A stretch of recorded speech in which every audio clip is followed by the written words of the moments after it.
JD. Ang kwentong ito ay hango sa totoong buhay.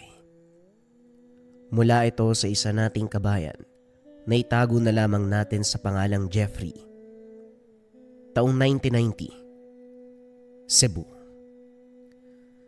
Natural kapag nakatira sa probinsya ang samot-saring nakasanayan na dapat sinusunod. Kabilang na dito ang paniniwala kapag maglalagay ng walis tingting sa likuran ng pintuan, imposibleng makapasok ang aswang sa tahanan. Namulat si Jeffrey sa paniniwalang ito dahil mula bata hanggang sa magkaedad, ito ang pinaka-importanteng gamit ni Lolo Igoy. Mula sa paglilinis hanggang depensa sa aswang, walis tingting ang gamit-gamit ng matanda. Pero ang nakakamangha sa lahat, ang pagsingit nito sa gamutan. Sa katunayan, isa ring albularyo si Lolo Igoy. Hindi man maramihan ang nagpapakonsulta, kahit papano may naniniwala sa kakayahan. Sa taong ito, ilang pasyente ang lumapit na nakaranas ng yanggaw. Hindi madali ang pakikipaglaban, lalo na aswang ang pinag-uusapan. Si Lolo Igoy lang din ang kinilala sa lugar na gumagamot ng yanggaw. Marami ng albularyo at manggagamot pero ang matanda ang maalam sa paglunas. Pare, ipapasa ko na sa iyo yung pasyente ko ha. Sa akin humingi ng tulong eh. Ano bang laban ko sa yanggaw? Hindi naman ganun kataas ang kaalaman ko para puksain ang sumpa ng aswang. Tulungan mo naman ako. Wika ni Mang Udek. Alam mo talaga na hindi ako tatanggi sa ganyang usapin. O siya, ako nang bahala. Matapos ang usapan, tinawag si Jeffrey para ihanda ang mga gamit.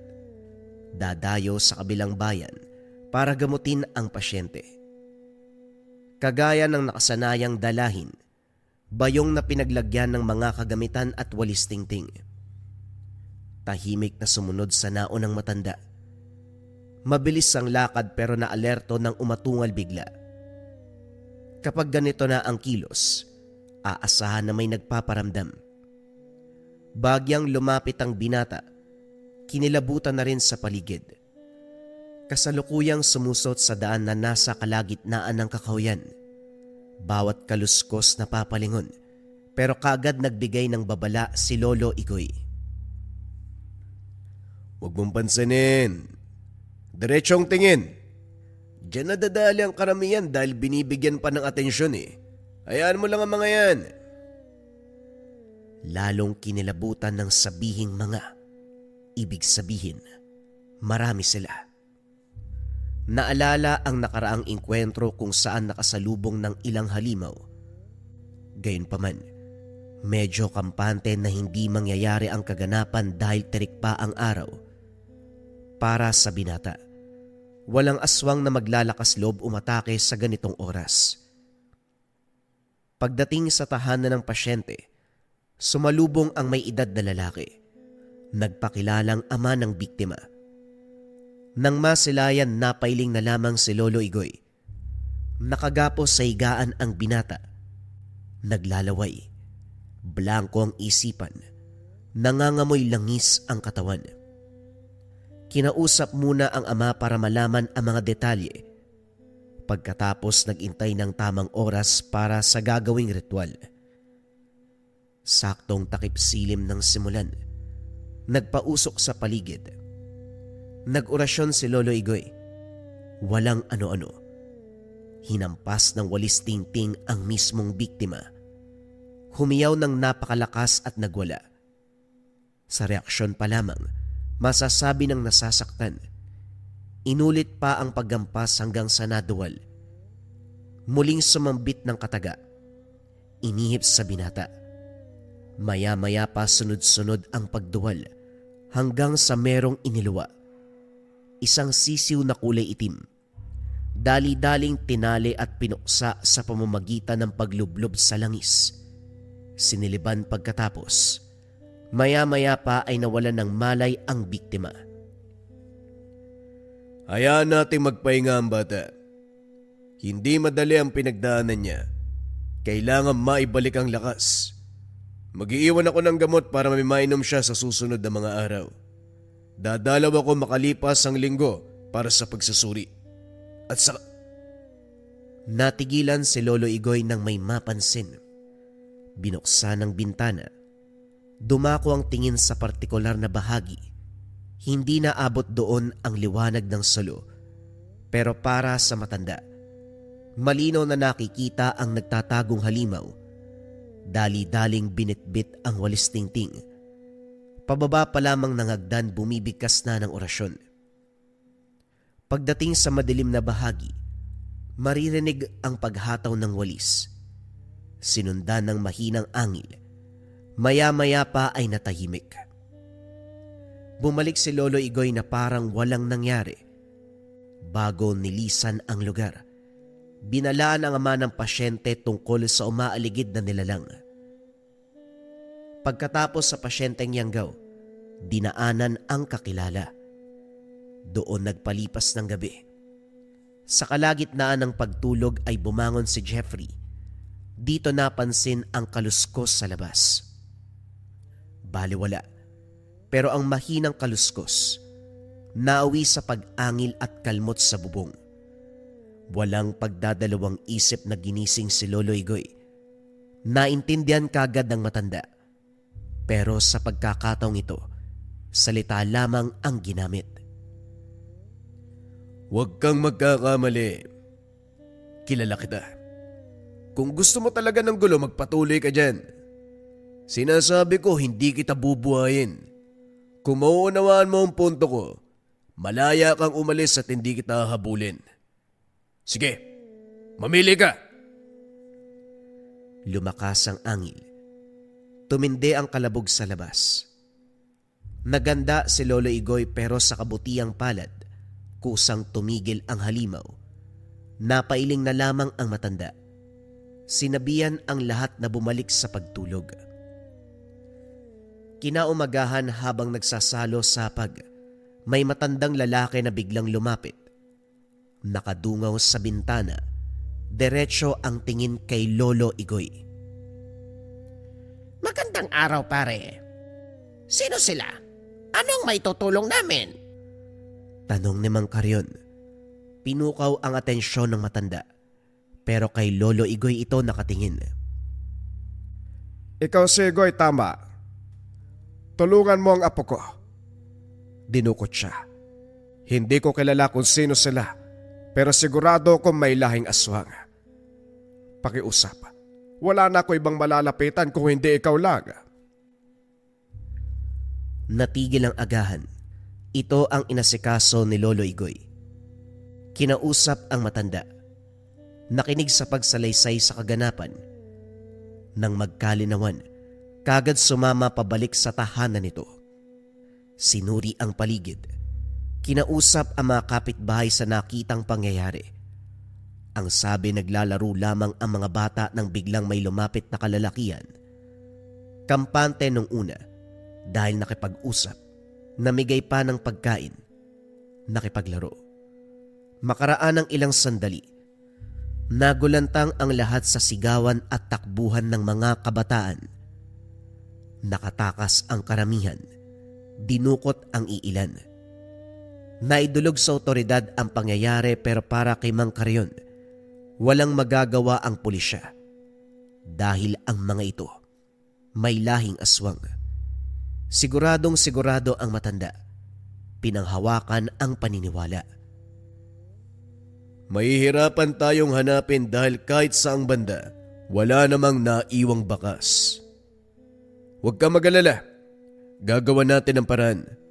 Kung tama ang hinuwa mo sa sitwasyong ito, kailangan natin ng mabisang paraan dahil hindi lang isang bata ang dinukot.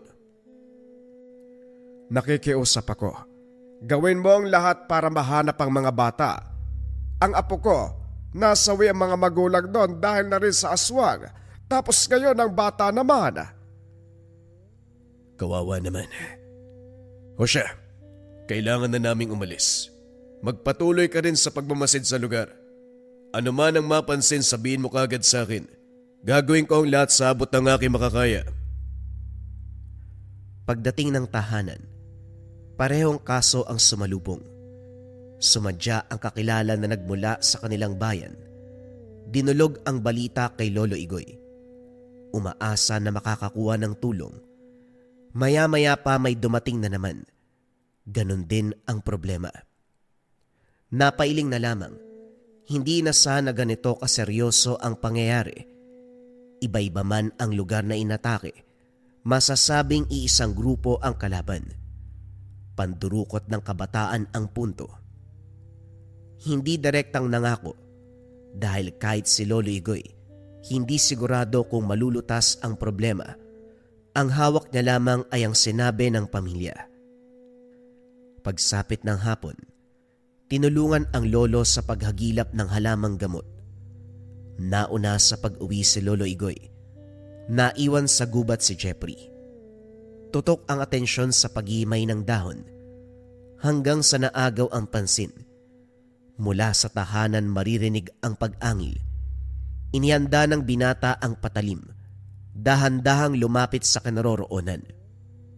Sa pag-intindi sa ingay, para itong ligaw na hayop, nagkalat ang bitag sa paligid gawa ng mga ngaso. Sa ideyang ito, hindi maiwasang matuwa dahil kilala ang mga ngaso kaya walang problema kung papakialaman. Subalit natigilan dahil hindi ligaw na hayop ang natagpuan, kung hindi isang uri ng aswang. Butot balat ang katawan, maitim, nangangamoy, may hahalin tulad sa baboy ang muka. Halimaw ang itsura, ito ang tinatawag na aswang ng kalibunan. Ang kalibunan, terminong Bisaya na tumutukoy sa kagubatan, aswang sa kalibunan dahil sa ugat lamang ito matatagpuan. Nagtataka si Jeffrey dahil tirik pa ang araw pero may aswang na lumabas. Sugatan ang tagiliran nito kung kaya't walang tigil sa pagdaing. Nagtago ito ng mabuti. Pinagmasdan ng kilos pero nang makita ang sisiw, walang pagdadalawang isip na nilisa ng binata ang lugar. Ayon sa paniniwala, isa sa pinakamahalagang bagay ng aswang ang sisiw. Ito ang nagsisilbing kinakargahan ng sumpa para makapangyanggaw. Kaya nang makita hindi nagsayang ng oras para umalis. Ibinalita kay Lolo Igoy ang nangyari. Binalikan ng gubat. May naabutang bakas ng dugo sa lupa at sa mga halaman, pero hindi matagpuan ang lungga dahil ang huling patak ng dugo paakyat na sa puno. Panahon na naman ng mga nilalang. Mula sa pandurukot, meron na naman dito. Ay nako, kapag oras ng pananalasa nila, magsasabay-sabay talaga. Magsasabay-sabay? Paano kung iisa lang yung lahing to? Malay natin yun ng dukot aswang na kalibunan. Tapos yung nakita ko isa sa kanila. Posible naman ng ganun, di ba? Malay natin. Kahit yung ginamot ko nung nakaraan, aswang sa kalibunan ang yumanggaw. Kung tama ka, isa lang ang kalaban natin. Ay nako, magmadali ka na dyan. May pupuntahan pa tayo. Muling binisita ang huling pasyente. Sa kabutiang palad tuluyan itong gumaling. Ang problema nga lang, nagrereklamo na bumalik ang aswang. Kahit ang ama nagsumbong na meron pa ring umaaligid. Dagdag pa nito, hindi naman nakakalapit sa tahanan dahil sa pangontra. Gayon pa man nakakabahala ang presensya. Sinuri ni Lolo Igoy ang lugar. Kahit saang banda may naaamoy. Mga tira-tirang samyo na naiwan sa paligid. Ilang sandali pa may huni ng sisiw. Sa tunog pa lang, alam na ng albularyo kung anong klase. Nang mahanap walang pagdadalawang isip na hinataw ng walis. Sinabayan pa ng pagsambit ng dasal. Napatitig si Jeffrey. Napapaisip kung ano nga ba talaga ang meron sa walis tingting. Hindi ito maiwan-iwan ng lolo. kaagapay sa panggagamot, sa pagpuksa ng aswang, maging sa sisiw na may karga ng sumpa. Kitang-kita kung paanong naglupasay habang hinahataw ng walis. Hindi dahil malakas ang paghampas o maliit lamang ang sisiw, sadyang may kakaiba. Maliban pa riyan, tumagal ng ilang minuto ang munting hayop bago binawian ng buhay. Dinala ang sisiw, maayos na nakaselyo sa isang garapon. Ayon kay Lolo Igoy, sa ganitong paraan pwedeng malaman kung sino ang aswang. Nilapatan ito ng orasyon at isinailalim sa ritual. Paano po malalaman kung sino yung may-ari? Patay na ho yan eh. Patay man o buhay, hahanapin ng aswang ang pagmamay-ari niya. Magantay ka lang. Darating din ang araw, makikilala natin kung sino ang kalaban. Ng mga sumunod na sandali, naging abala ang maglolo sa paghahanap sa mandurukot. Bumalik si Mang Teban para ibalita ang bagong natuklasan. Umaaligid sa kabilang sityo ang ilan sa kalalakian. May batang dinagit. Nauna ang kapulisan pagdating sa lugar. Nagtanong-tanong, nag-imbestiga. Kaso nga lang madaling tinapos at pinagpalagay na katulad lamang ng ordinaryong dukutan. Ito naman ang pinaniwalaan ng karamihan. Hindi ako pwedeng magkamali. Yung dumukot sa apo ko, yun din ang kumuha sa bata rito. Kitang-kita ko. Hindi pa ako masyadong matanda para maisa ng sariling paningin. Naniniwala ako sa'yo. May naaamoy akong samyo ng aswang sa lugar. Ang problema nga lang, hindi pa natin alam kung saan nagtatago. May ilang rason kung bakit nang dukot ang mga bata. Una, para makaraos sa tawag ng sikmura.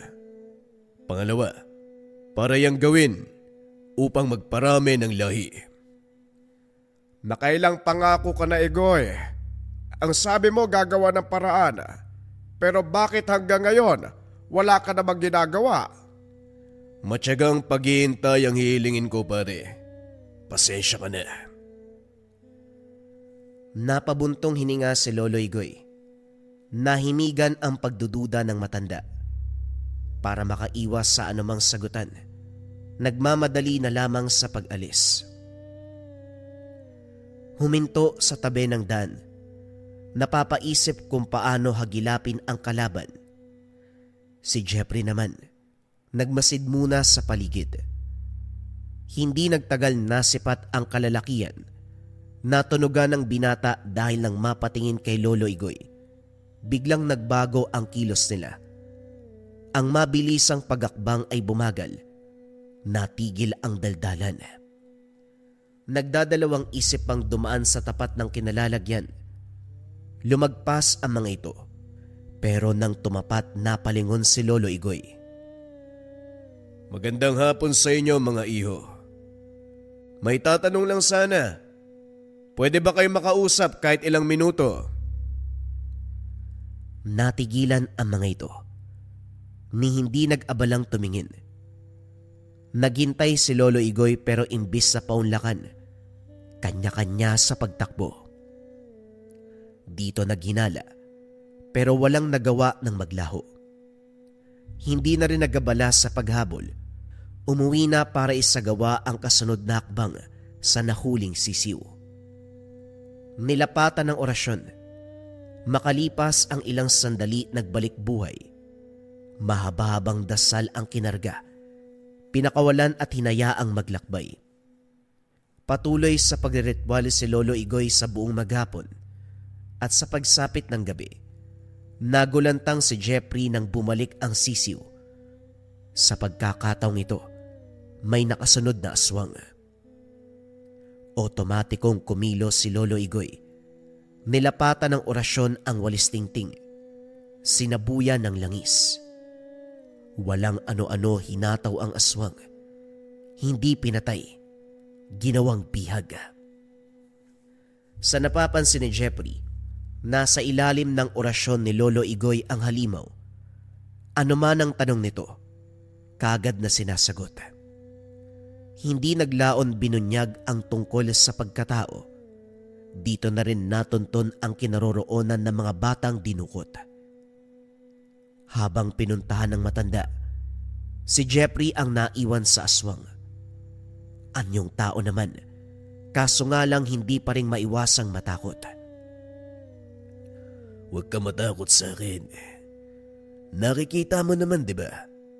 Ang itsura ko ngayon ay tao. Hindi matatakpan ang itsurang yan ng pagiging aswang mo. Umamin ka nga. Anong ginawa niyo sa mga bata? Bakit kayo nandukot? Katulad ka rin ng lolo mong palatanong. Sinabi ko na ang lahat sa matanda. Huwag mo nang ulitin ang pagtatanong. Pakawalan mo ko rito. Ikakatuwa ko pa ang bagay na yan. Malinaw ang sinabi ni Lolo. Hindi ka pwedeng pakawalan. Iyo, hindi ako ang kalaban dito. Oo, miyembro ko ng angkan na nandudukot ng mga kabataan. Pero hindi nangangahulugan na ako lang ang may kasalanan. Huwag niyo akong ikulong na parang ako ang pasimuno sa lahat na nangyari. Utusan lang din ako. Ibinaling ni Jeffrey ang pansin sa ibang bagay. Hindi nais pakinggan ang sinabi ng aswang dahil kapag nagkataon ay pwedeng malinlang. Sa katunayan, ito ang aswang sa kalibunan na natagpuan nung nakaraan. Tumugma lahat ng hinala dahil kasabot ito sa grupong nandukot. Habang binabantayan, hindi matigil sa pangungumbinsi. Gustong-gustong makawala. Kung ano-anong panghikayat para lang pakawalan, kaso hindi pinakinggan ng binata. Hinayaan itong magsalita ng magsalita. Nang mapagod kusa ring huminto. Sa oras ng kainan, nagdadalawang isip bigyan ng pagkain. Bili ni Lolo Igoy pakainin ito. Sinagot ang matanda, pwede namang gutumin dahil kalaban. Kaso mas mainam na manatiling buhay para magamit pa sa susunod na hakbang. Dahil dito, walang nagawa kung hindi pakainin. Isang kamay lamang ang kinalagan. Mahihimigan ang kagustuhang makatakas. Pero dahil sa bitbit na walis tingting, napilitang hindi gumawa ng anumang kilos. Ginawa rin itong katuwaan ni Jeffrey. Pinaramdam ang takot sa pamamagitan ng paghataw ng walis. Maya-maya pa, napatanong. Bakit ba kayo natatakot sa walis tingting? Akala ko kaming mga bata lang ang natatakot kapag ginagamit to eh. Lalo na kapag galit yung nanay. Kung tutusin, kayang-kaya naman yung sakit nito eh. Pero bakit parang halos ikamatay nyo? Nakatira ka kasama ang albularyo. Pero wala kang alam sa lihim na karunungan. Nagpapatawa ka ba? Napabuntong hininga si Jeffrey. Binalik sa pagkakagapos. Maya-maya pa ay sumapit na ang gabi. Hindi may tago ng binata ang pangamba. Gabi na at may kasamang aswang. Mas delikado ang nilalang kapag ganitong oras. Panay silip sa labas. Nagbabaka sakaling makita si Lolo Igoy, pero walang senyales ng matanda. Hindi nagtagal, nagsimulang magwala si Danying. Umangil ng umangil. Kagad binitbit ang walis tingting. Binalaan na wag itong kumilos ng masama. Subalit umandar ang pagkaaswang. Maya-maya pa ay nagpalit ng anyo. Mabuti na lamang matibay ang lubid. Anumang pagwawala, hindi mapigtas ang tali. Lumayo ang binata na magsimulang tumalsik ang laway. Panay silip sa labas. Naghahanap ng kakilala pero wala ni isa ang duman. Maya-maya pa lumala ang pagwawala. Hindi na makapag-isip ng maayos si Jeffrey sa takot. Sa kabutiang palad, natanaw si Lolo Igoy. Dali-dali itong tinawag para ipaalam ang nangyayari. Otomatikong ginawa ng matanda ang dapat. Tumahimik ang aswang. At kung lakad ni Lolo Igoy ang pag-uusapan, sa awa ng Diyos nagligtas siya ng mga bata. Kaso kinakailangang gamutin dahil lahat ng mga ito ay may sumpa. Bago yun, nilipat sa mas pulidong kulungan ang bihag. Pinagkatiwala kay Mang Karyon. Isa-isang ginamot ni Lolo Igoy ang mga bata. Sa kabutiang palad na isalba ang buhay ng karamihan. Sa kasamaang palad naman, hindi nailigtas ang iilan.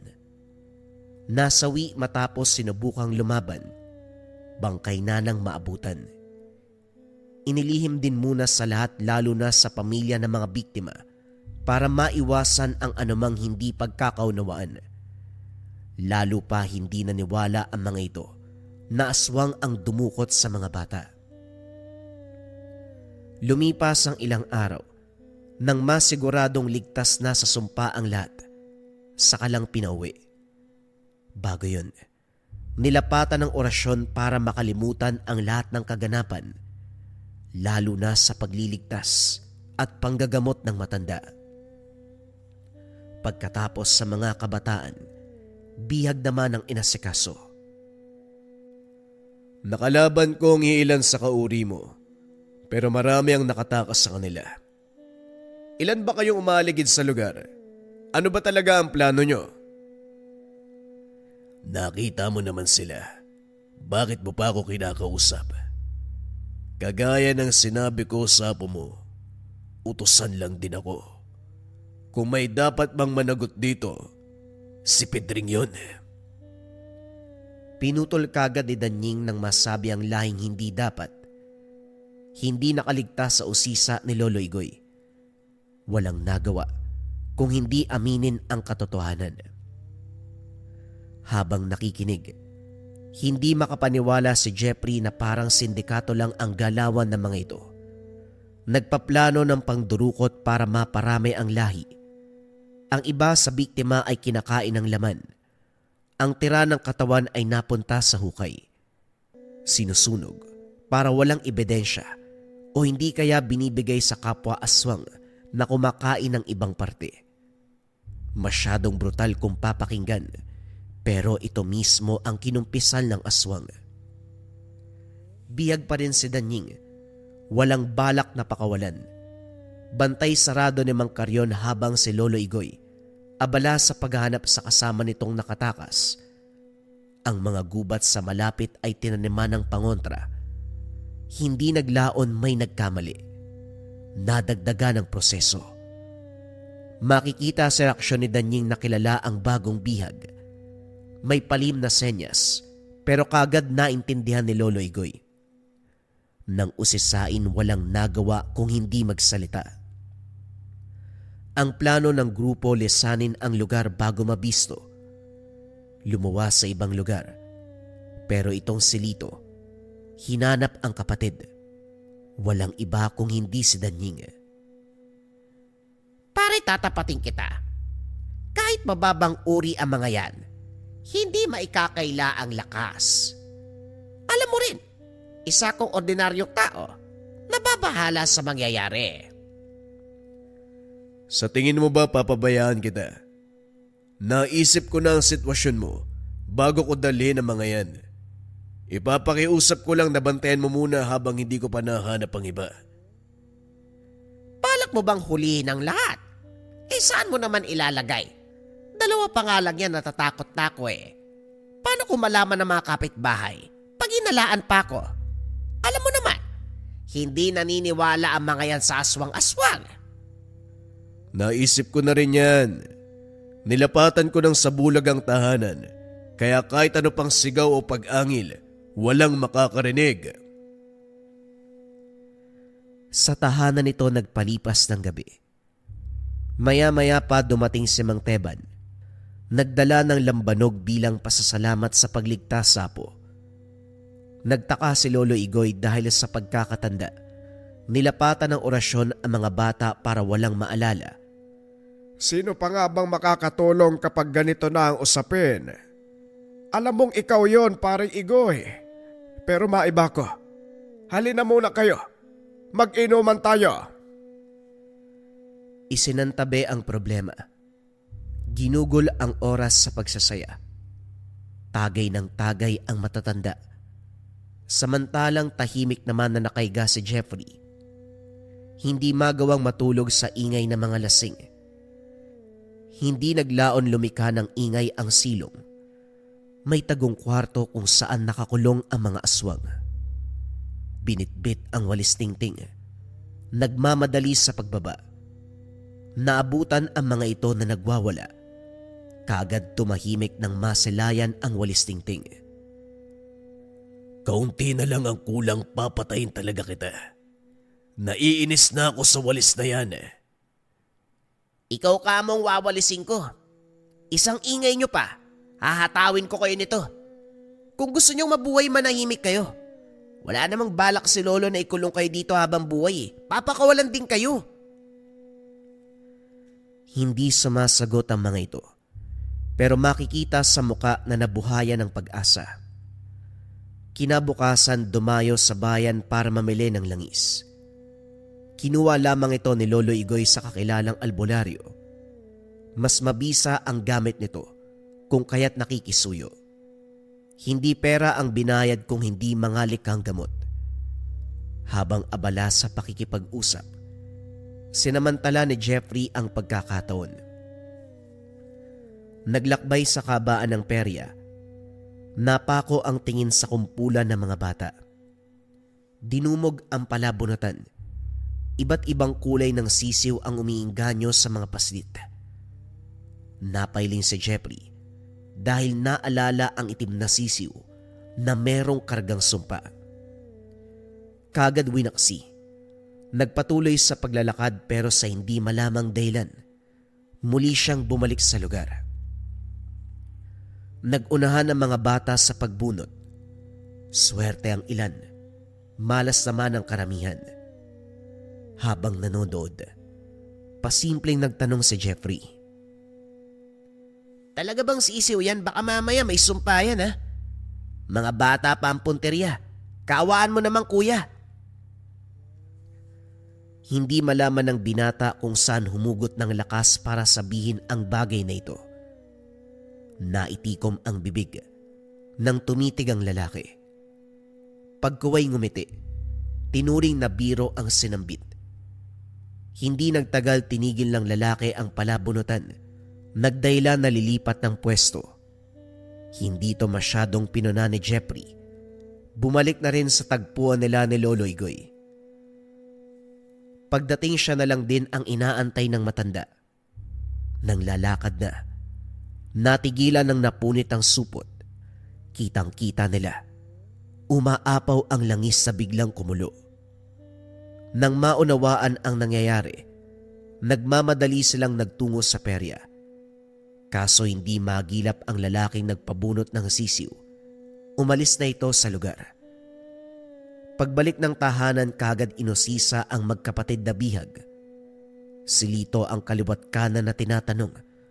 Ang problema ay walang ideya. Hindi masyadong malapit sa tinatawag nila na Pedring. Dahil nababahala sa kaganapan, nilapatan ng orasyon ang mga sisiw. Hinayaan na makaalis sa lugar. Lolo, anong mangyayari dun sa mga sisiw? Baka magkaroon ng malaking problema. Maghintay ka lang. Bukas o sa makalawa, malalaman natin ang resulta. Sa ngayon, tulungan mo kong kilalanin ang mga batang nakabunot ng sisiw. Delikado ang lagay nila. Nilibot ang perya. Kinilala ni Jeffrey ang bawat batang nakita. Sa kabutihang palad may dalawang namukaan. Kagad tinanong kung nasa ng sisiw. Pero nakakakilabot na sagot ang tinugon. Ayon sa mga bata, habang pauwi biglang nawala sa sariling pag-iisip. Ang naaalala na lamang, kusang pagpasok ng sisiw sa kani-kanilang bibig. Kung hindi ginamitan ng orasyon ni Lolo Igoy, hindi rin makakapagsalita ang mga ito. Sa puwersa ng sumpa, pinipigilan ang tao na umamin. Palihim na ginamit ni Lolo Igoy ang mga bata. Napayapa si Lolo Igoy. nang buhay ang sisiw ng mailuwa. Dinala sa tahanan, kinarga ng sumpa at pinatakas, kagaya sa magkapatid na Danying at Lito. Habang inaantay ang pagbabalik, dinayo ni Lolo Igoy ang dating pasyente. Sa paglalakad para marating ang bawat baryo, napansin na may naliligaw na sisiw. Nasa tabing daan at sa tuwing nasa malapitan kagad maglalaho. Gayunpaman, natukoy kung anong klase ng hayop ang mga ito. Pagdating sa huling pasyente, muling natigilan dahil malakas ang presensya ng aswang. Palihim na sinuri ang paligid subalit walang makita.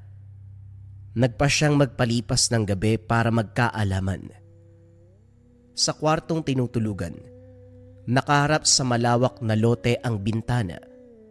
Nakasilip si Lolo Igoy sa mahabang oras habang sumasambit ng orasyon. Maya-maya pa pinatay ang gasera. Inihanda na rin ang walis tingting. Si Jeffrey na naguguluhan sa nangyayari, hindi maiwasang sumilip. Mula sa unhan, tanaw ang iilang anino ng tao. Habang humahakbang nagbago ang anyo, gumagapang sila, isa-isang naglaho. Mukhang nasa tamang lugar tayo, Apo. Nasa malapit ang kalaban. Pero, paano niyo po nalaman? Malay natin dumaan lang ang mga yon. Kabilang sa mga yon si Danying, pati na rin si Lito. Bitbitin mo ang mga gamit dahil uuwi na tayo. Nag-iwan lamang ng sulat sa may-ari ng tahanan.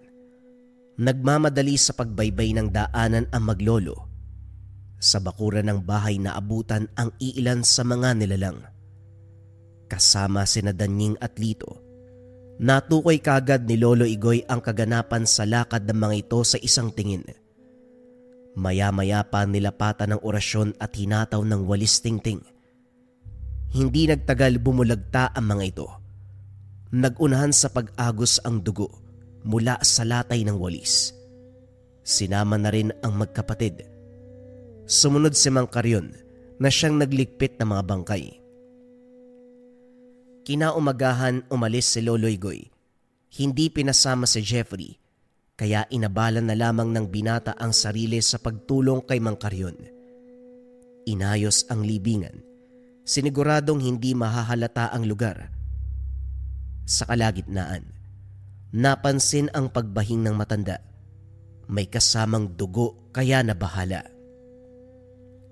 Dinala sa tahanan, binigyan ng paunang lunas, pero sa puntong ito nag-iiba si Mang Karyon. Nangihina na, para bang anumang oras pwedeng bawian ang buhay. Pinagpahinga ito at oras-oras sinusuri ang kalagayan. Maya-maya pa dumating si Mang Teban. Sa hindi inaasahan, nawalan ng malay. Naguguluhan ang binata sa gagawin. Sa kabutiang palad nakabalik si Lolo Igoy. Inuna ang kapakanan ng matatanda bago pinag-usapan ang nangyari sa lakad. Hindi madali ang pagpunta ko sa lungga ng kalaban. Wala na sila roon, pero may nakausap akong tao. Isang manggagamot na matagal nang nagmamasid. Natuwa nang makita akong tinugis sa mga yon.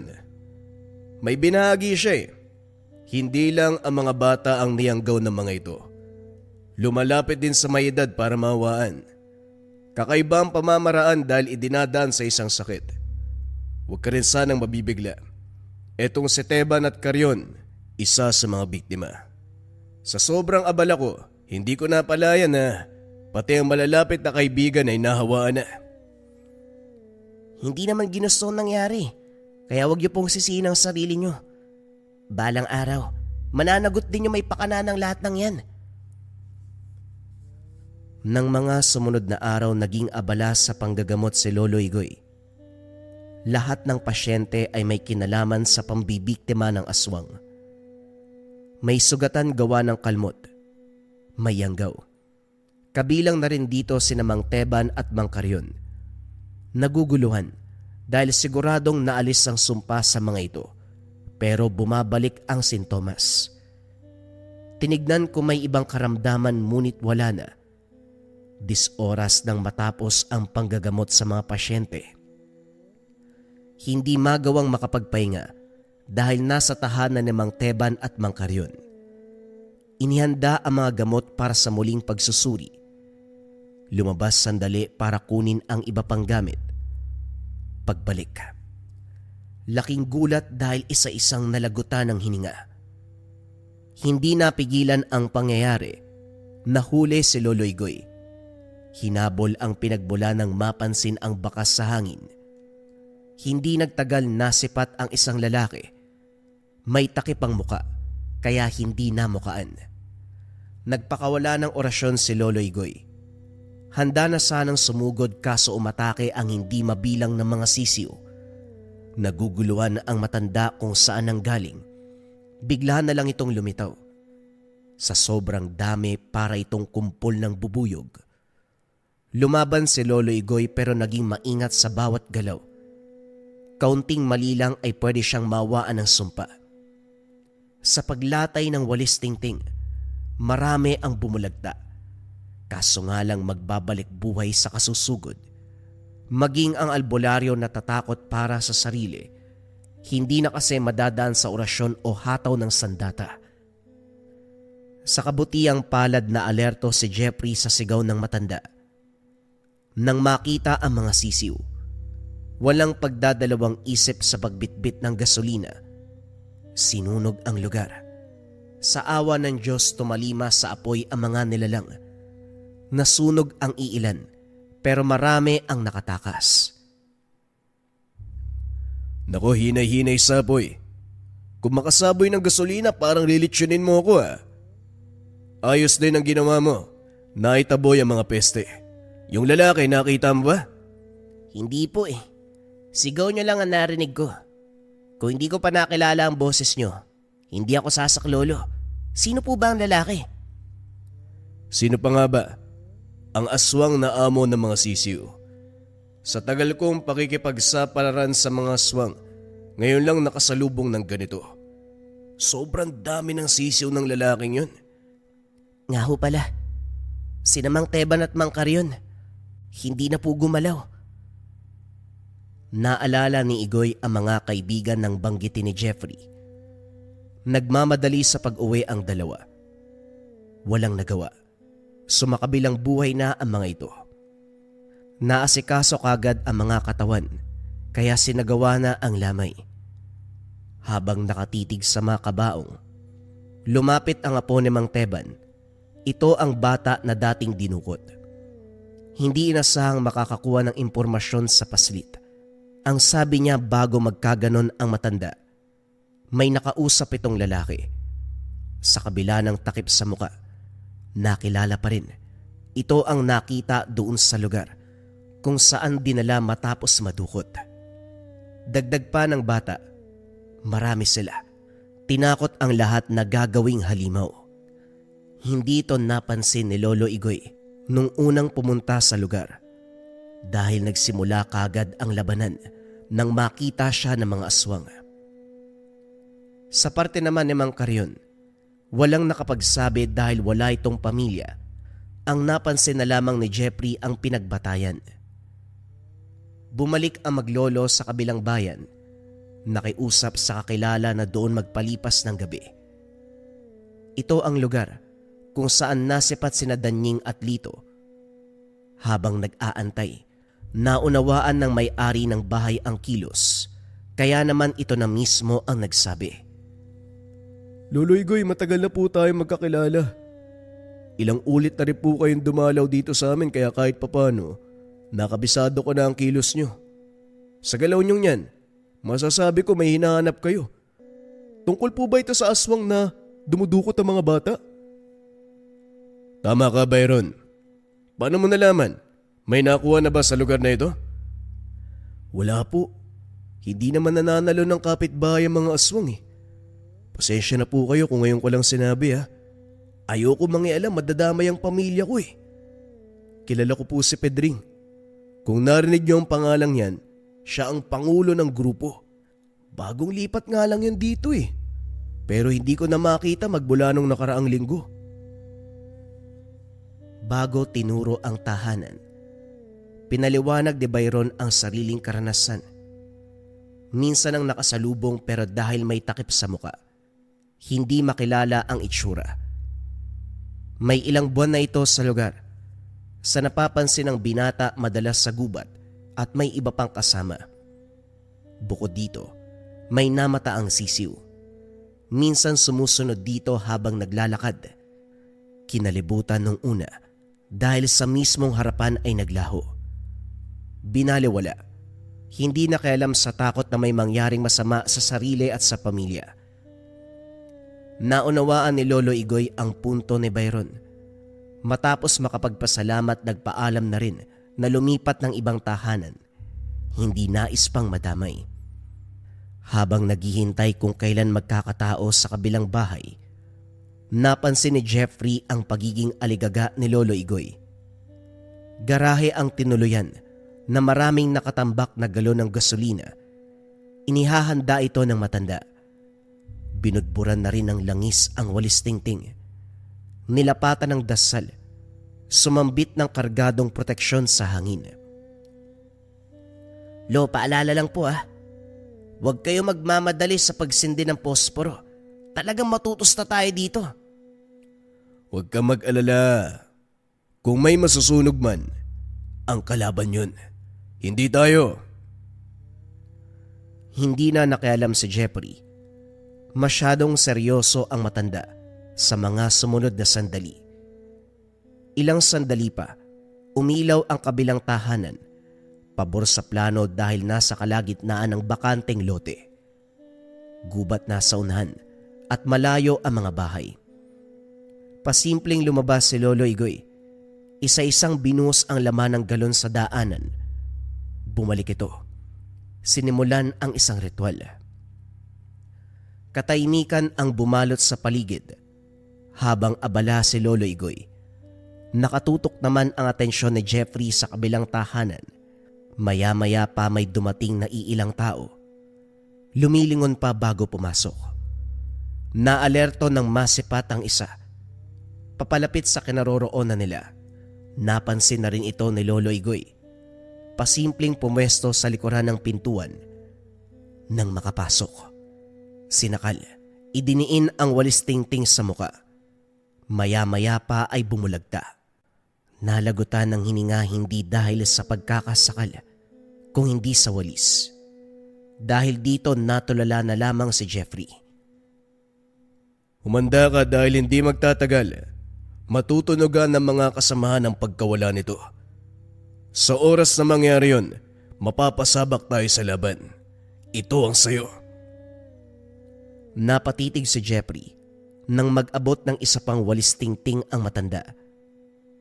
Hindi makapag-isip ng maayos dahil sa takot sa sinabi nitong mapapalaban sa aswang. Anong gagawin ko? Magwawalis? Pwede rin. Walisin mo ang sino mang lalapit sa'yo. Nauna sa paglabas ang matanda. Hindi nagtagal naglabasa na ang nasa kabilang tahanan. Nang mapagtantong may kalaban, otomatikong nagpalit ng anyo bilang aswang. Sabay ang pagsugod pero lahat na kontra ni Lolo Igoy. Hataw ng hataw gamit ang walis tingting. Bawat latay ay siya namang pagsigaw ng aswang. Hindi naglaon napuksa ang mga ito. Nakabulagtang nangisay. Gayunpaman hindi pa rin tapos ang laban. Hindi na ako magtataka kung paano mo kami natunton. Palagi na lang.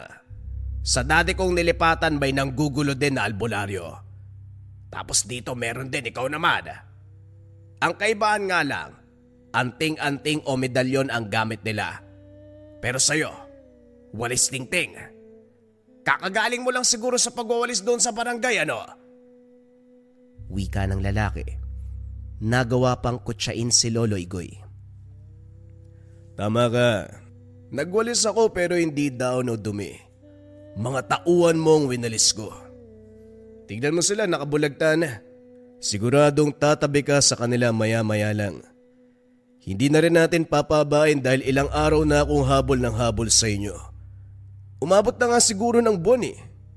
Mula sa pandudukot hanggang sa paghawa sa mga may edad. Nagpaparami talaga kayo ano? Ha? Pedring? Mapapansin ang reaksyon ng lalaki nang sambitin ni Lolo Igoy ang pangalan. Gayunpaman, hindi pa rin ito nilantad ang itsura. Hindi nagtagal nagkasubukan. Sa mga unang sandali, masasabing pantay ang lakas. Naiilagan ang bawat atake. Wala ni isang tinamaan. Nagsasabayan ang bawat galaw. Kahit si Lolo Igoy ay napapailing, hindi ganito ang inasahan mula sa isang mababang uri ng aswang na para bang nagmula rin sa mas mataas na angkan. Nagpatuloy ang laban. Naging alerto naman sa lahat ng oras. Hindi nagtagal, nagawa ding kabisaduhin ang galaw ng kalaban. Maya-maya pa, lihim na sinabayan ng dasal ang paghambalos ng walis. Hangin man ang tinatamaan, lumulusot ito at dumadaplis kay Pedring. Mapapansin ang pagtigil. Nanlaki ang mga matang tumitig. Oh, bakit parang nangangatay ka sa tingin na yan? Hindi mo inasahan ano? Sinamahan ng panunodyo ni Lolo Igoy para mangibabaw ang galit. Gagamitin ang emosyon ng kalaban para talunin ito. Ito nga ang nangyari. Nagalit at basta umatake ang aswang. Malaki ang pagkakangisi ng matanda. Bumuelo at hindi pinatawad. Hinambalos ng paulit-ulit. Nanlaban pero pasuray-suray na lamang. Walang nagawa ng unahin sa paghagupit ang dibdib at muka. Maya-maya pa natanggal ang takip pero hindi pa rin mamukaan ang lala ng pagkakalatay. Sugat at dugo ang sumakop sa muka. Umalingaw-ngaw ang daing nito. Gumapang, nagbabaka sakaling makatakas pero bantay sarado ni Lolo Igoy. Nang bahagyang makalayo, muling hinataw ng walis. Halos maputol ang binte sa lala ng sugat. Wakwak na rin ang tiyan. Tambad ang laman pero nananatili pa ring buhay. Mas matindi ka pa sa masamang damo. Ang tagal mong malagutan ng hininga. Sabihin mo nga, may mga kasama ka pa ba? May kikitain ka pa ba sa mga susunod na oras? Sabay-sabay na kayo.